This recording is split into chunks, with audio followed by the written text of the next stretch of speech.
We have Natasha Lorde back on the couch. Natasha, let's take it back to the beginnings. What was the initial purpose of forming BRICS? It's collaboration. We needed to come together, form an alternative voice, as I said, and have a space where we can collaborate on all fronts. If it's politically, if it's economically, we wanted to create our own opportunities and not wait for the West to do that. And so we are economically aligned, and we were intentional about that. And in so doing that, we formed BRICS, which now we've seen it's worked out well enough that other countries want to join us.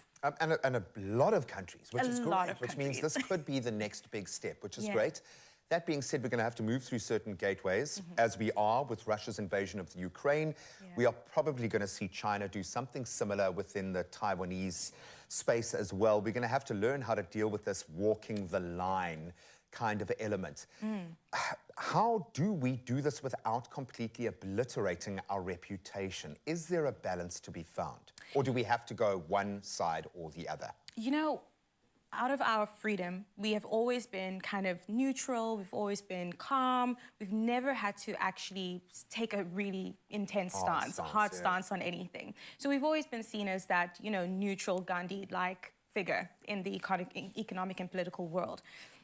We then need to decide what matters to us. And I think that's an ongoing or developing answer to that question. Do we align with that? Is that something that we as people feel is right? Is this something that we get our opinion from the media? Or have we sat and thought about who we are politically, who we are as people, who we want to be as represented? Because if we really think about it as citizens, are we saying, I don't agree with Russia because we've seen something on TV, or have we taken the time to interrogate the details? I'm not saying for or against, but I feel that a lot of it is just really a regurgitation of what has been happening or what has been said.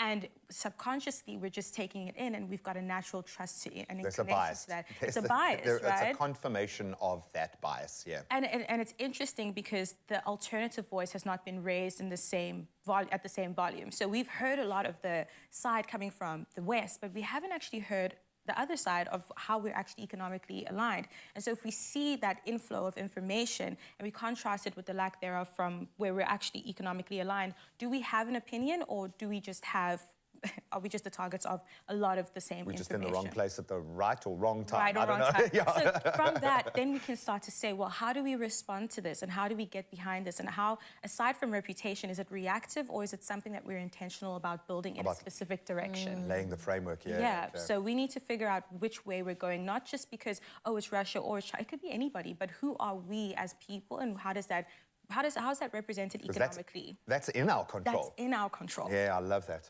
Do you think we are taking that control that we currently have? Because if we look at the advantages that BRICS was supposed to give the country, we said, yes, it's great for cross-border, you know, relationships. It's great for trading and the economy. Do those advantages still stand to this day compared to when BRICS was formed a few years ago to where we are now? Yeah, we are seeing that. We are seeing that, and I think that's why we're still trading with the likes of China. I mean, yes, we trade with the US, but it pales in comparison to what we do with China.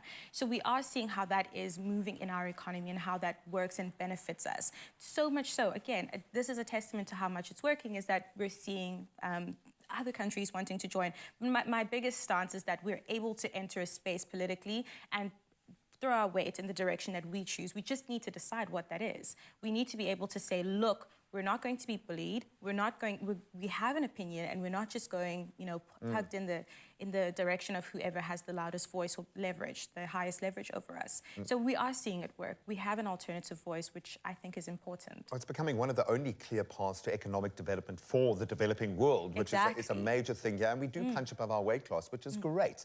What will we be called if we open up bricks and mortar and cement and Plus. BRICS plus. I wonder, actually, that's a good one.